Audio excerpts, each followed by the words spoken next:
ایک لیڈر صاحبہ ہیں، انہوں نے سارے ریکارڈ ہی توڑ دی. امید کرتا ہوں آپ سب خیریت سے. بنگال کی جو مکھیہ منتری ہیں بہت ہی ضروری ہے ممتا دیدی، اور اپنے دوستوں تو وہ مکھیہ منتری جو ہوتا ہے اصل میں اپنی اسٹیٹ کا راجا ہوتا ہے.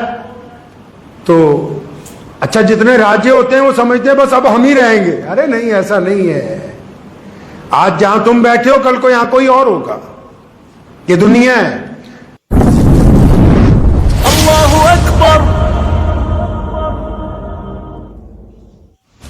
آپ کو پتا ہے جب حاجی کہتا ہے لبیک اللہم لبیک، آواز آتی کہ ہم نے تیرا حج قبول کر لیا ہے، لیکن کئی کہتے ہیں نا لبیک، آواز آتی لا لبیک. کیوں؟ اور یار ٹھگی مار کے پیسوں سے آیا ہے، غریب کی جائیداد دبا کے آیا ہے، وعلیکم پیارے دوستوں، بہن کا حق دبا کے آیا ہے، آپ سب خیریت سے ہوں گے. پڑوسی پر ظلم کر کے آیا تو ہمارے گھر پہ. تو یہ بیان میرے نبی علیہ السلام کی سنت کو منڈوا کے آیا تو میرے پاس. میرے نبی علیہ السلام نے کہا جھوٹ نہیں بولنا، تو صاحب جھوٹ بول کے آیا، ہیرا پھیری کر کے آیا. جتنی مرضی زور سے لبیک کہتا رہے، جب تک محمد رسول اللہ کی اطاعت پر رضا مند نہیں ہو جاتا، جب تک محمد رسول اللہ کی اطاعت کے اوپر رضا مند نہیں ہو جاتا، تب تک کسی لبیک کی صدا جو ہے وہ لبیک نہیں ہوگی. اللہ تبارک و تعالیٰ چاہتے ہیں، اندازہ لگاؤ، ابراہیم علیہ السلام اللہ کے دوست ہیں. ایک دوست کی یادگار کو قائم کرنے کے لیے قیامت تک کے لیے عید الاضحیٰ، اس دوست کی یادگار کو قائم کرنے کے لیے قیامت تک کے لیے حج بیت اللہ، اس دوست کی یادگار کو قائم کرنے کے لیے ان کی بیوی سیدہ ہاجرہ جس طرح چلی تھی صفا مروہ پہ، آج بھی وہاں نشان لگے ہوئے ہیں کہ یہاں سے یہاں تک سیدنا ہاجرہ ذرا تیز چلی تھی، ذرا تیز چال چلی تھی. اللہ نے قرآن پاک میں کہہ دیا حاجیوں ذرا ویسے چل کے دکھاؤ جیسے میری ہاجرہ چلی تھی. یہاں پر ان کی یادگار قائم کرنے کے لیے تا قیامت تک کے لیے ذی الحجہ کے مہینے میں اتنی چیزیں رکھ دی. اندازہ لگاؤ جس سے اللہ کو دوستی ہے، اللہ نے جن کو اپنا دوست کہا ان کے لیے کیا کچھ قائم کر دیا. اور پھر جن کو اللہ نے اپنا محبوب کہا ہو، ارے جن کو اللہ نے اپنا محبوب کہا ہو، جو دوستوں سے بھی آگے ہیں، جو دوستوں سے بھی آگے ہیں، جو تمام انبیاء کے امام ہیں، جن کو عرش معلیٰ پر اللہ کریم نے اپنے پاس بلایا، جن کا روضہ عرش سے اعلیٰ مقام رکھتا ہے، جو اللہ تبارک و تعالیٰ جن کو خود سلام بھیجتے ہیں، جن کے بارے میں کہا گیا کہ آپ صاحب خلق عظیم ہیں، جن کے سر پر ختم نبوت کا تاج سجایا گیا، اللہ نے جن کو امام الانبیاء کہا ہے، جو فخر المرسلین ہیں، جو تاجدار مدینہ ہیں، ایک دوست کی یادگار کو قائم کرنے کے لیے قیامت تک کے لیے حاجیوں کو کہہ دیا کہ میرے دوست ابراہیم علیہ السلام کی طرح قربانی کرو، میرے دوست ابراہیم علیہ السلام کی طرح چل کے دکھاؤ، ابراہیم علیہ السلام کی طرح کنکریاں پھینک کے دکھاؤ. ارے جب دوست کی اتنی اہمیت ہے، اندازہ لگاؤ اللہ تعالیٰ کو جن سے محبت ہے، اللہ نے جن کو صاحب خلق عظیم بنایا، اللہ جن کو سلام کرتے ہیں، جن کو خود خدا سلام کہتا ہے، اور پھر اپنے بندوں کو کہتا ہے کہ میں اپنے محبوب کو سلام کرتا ہوں، تم بھی میرے محبوب پر سلام بھیجا کرو. مسلمانوں لکھ لو کہ دوست سے بھی لاکھوں درجے بڑھ کے جس ذات کی اللہ کے نزدیک اہمیت ہے، اسی ذات کی چال جب تک حج بیت اللہ میں نہیں ہوگی، اس ذات کی جب تک انداز نہیں ہوگا، اس ذات کی طرح جب تک دیکھو گے نہیں، اس ذات کی طرح جب تک چلو گے نہیں، اس ذات کی طرح جب تک معاملات نہیں کرو گے، تو کوئی بھی عمل زندگی کا، حج بیت اللہ تو بہت بڑی بات ہے، کوئی چھوٹا سا عمل بھی قبول ہونے والا ہے نہیں. کیونکہ حاجیوں کو تو اللہ صرف اس دن چاہتے ہیں حج بیت اللہ کے دن کہ وہ قبول کریں گے حضرت ابراہیم علیہ السلام کی طرح، لیکن ان مسلمانوں کو تو چاہتے ہیں کہ یہ صبح کو سنت کے مطابق اٹھے. یہ صبح کو میرے نبی کی طرح 2 سنتیں پڑھیں فجر کی، یہ میرے نبی کے انداز میں فجر کی نماز مسجد میں جا کے ادا کریں، یہ میرے نبی کے طرز کے اوپر اپنے چہرے پر داڑھی رکھیں، یہ میرے نبی علیہ السلام کے طرز کے اوپر آنکھوں میں شرم و حیا رکھیں، یہ نبی علیہ السلام کے طرز پر کاروبار میں ایمانداری رکھیں، یہ نبی علیہ السلام کے طرز پر کھیتوں کے اندر جب اترے تو اسی انداز سے محنت کریں، یہ نبی علیہ السلام کے طرز پر اپنے گھر میں بیویوں کا خیال رکھیں، یہ نبی علیہ السلام کے طرز پر ماں باپ کی حرمت کا خیال رکھیں، یہ نبی علیہ السلام کے طرز پر اپنی دوستیاں نبھائیں۔ اندازہ لگاؤ ابراہیم خلیل اللہ کی یہ شان ہے تو اللہ نے جن کو اپنا دوست کہا تو ان کی شان تو سب شانوں سے بڑھ کے ہے۔ تو جو حج بیت اللہ تک نہیں جا سکے ابھی تک تڑپ رہے ہیں تو ان کے لیے راستہ یہی ہے کہ وہ محمد رسول اللہ کی اطاعت کو، نبی علیہ السلام کی اطاعت کو لازمی پکڑیں۔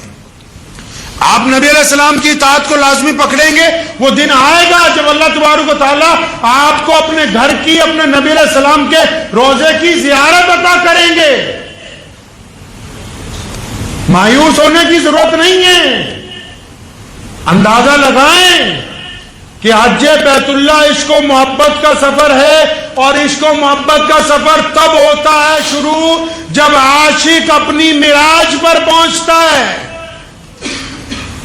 صرف کہنے سے ہی تھوڑی ہوتا جی مجھے عشق ہے مجھے عشق ہے، عشق کے انداز بھی تو نظر آنے چاہیے نا جی، عشق کے انداز بھی تو نظر آنے چاہیے نا جی۔ کوئی مانگ رہا ہو کھڑا اللہ کے نام پر کچھ دے دو، تم نظر انداز کر کے چلے جاؤ، اس کا مطلب ابھی عاشق نہیں بنے۔ کوئی ماں آواز دے دے بیٹا میری بات سن لو، تم نظر انداز کر دو، اس کا مطلب ابھی عاشق رسول نہیں بنا ہے۔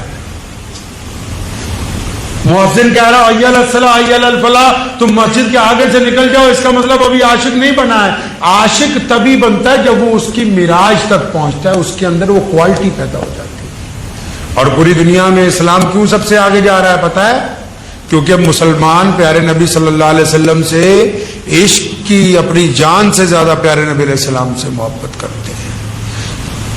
اپنے عشق کو تھوڑا چیک کر لیں انشاءاللہ تعالی، ٹھیک ہے؟ اور اس انتظار میں نہیں رہنا 80 سال کے بڈھے ہوں گے تو حج کریں گے، نہیں، اللہ سے مانگے، اللہ سے مانگیے انشاءاللہ۔ حج اس بات کا اعلان ہے کہ ہم غربت سے باہر نکل رہے ہیں، حج اس بات کا اعلان ہے کہ ہم اتفاق اور اتحاد رکھتے ہیں۔ پتہ ہے آپ کو پوری دنیا کے نسل رنگ اور بھید کو ختم کر کے جب حج بیت اللہ میں کروڑوں مسلمان اکٹھے ہوتے تو پوری کائنات کے انسانوں کو، صرف مسلمانوں کو نہیں، پوری کائنات کے انسانوں کو یہ پیغام دیتے کہ آؤ دیکھو، الگ رنگ کے، الگ نسل کے، الگ الگ گھروں کے، الگ الگ ذات کے، الگ الگ بولیوں کے، الگ الگ چمڑیوں کے لوگ ایک ہی سب میں کھڑے ہیں اپنے رب کے آگے، ان کے اندر کوئی اونچ نیچ باقی نہیں ہے۔ یہ پوری دنیا کے لیے آپسی پیار اور محبت کا انقلابی پیغام ہے، پوری دنیا کے لیے یہ پیغام ہے۔ تو اس بات کے لیے خواہش رکھیں دل میں کہ اللہ تعالی ہمیں بھی ایک دن ان لوگوں میں شامل فرمائے جو اس کے گھر کا طواف کریں گے انشاءاللہ تعالی۔ ایک دن ہم لوگ بھی ان لوگوں میں شامل ہوں جو حج بیت اللہ کے موقع پہ پیارے پیغمبر حضرت محمد رسول اللہ صلی اللہ علیہ وسلم کے روضہ اقدس کے اوپر جا کر حاضری دیں گے انشاءاللہ تعالی۔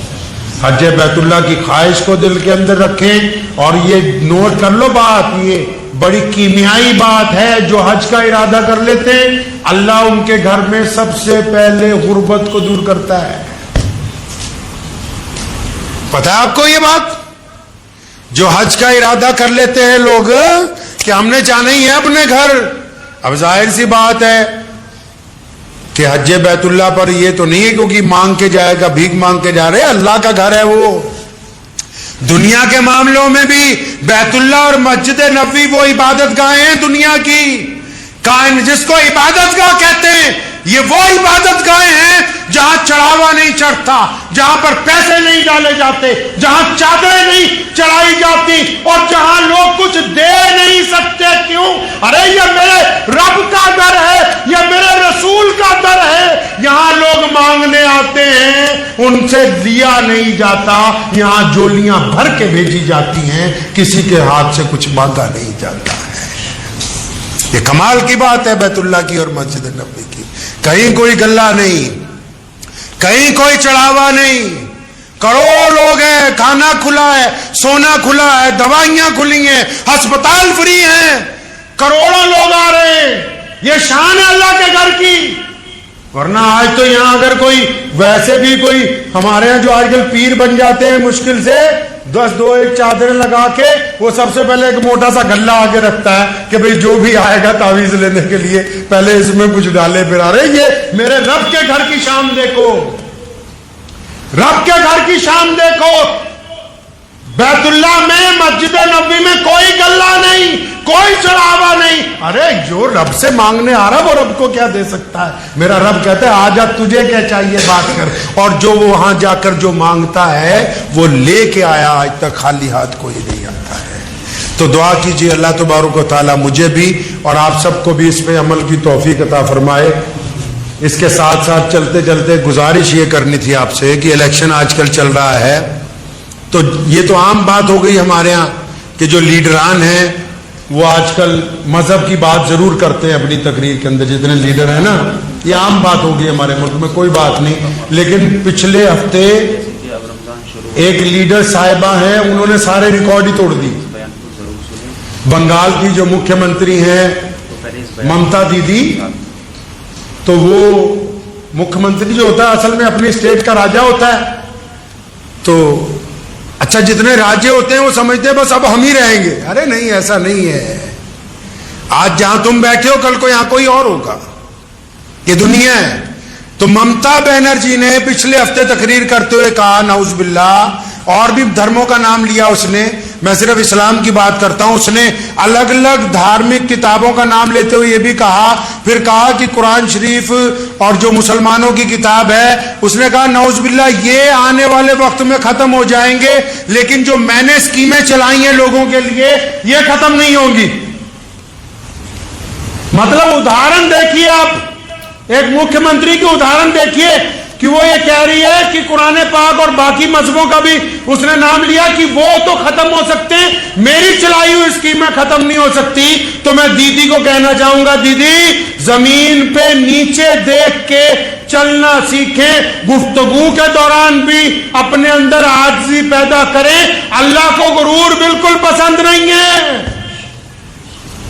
ایشور کہتے ہو نا جس کو ہم پنجابی میں اکال پورکھ کہتے ہیں, اللہ تعالیٰ کو سارے بندوں سے رب رعایت کر لیتا ہے, اس کو مانے یا نہ مانے.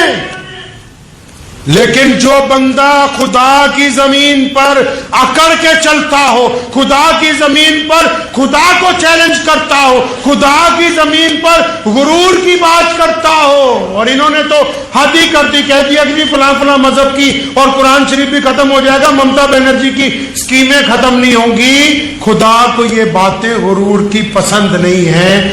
آپ نے بھی چلے جانا ہے, ہم نے بھی چلے جانا ہے, اس لیے سیاست کیجئے لیکن مذہب کو اپنی سیاست کے اندر مت لے کے آئیے تاکہ خدا جو ہے اس کی پکڑ آپ کے اوپر نہ آئے.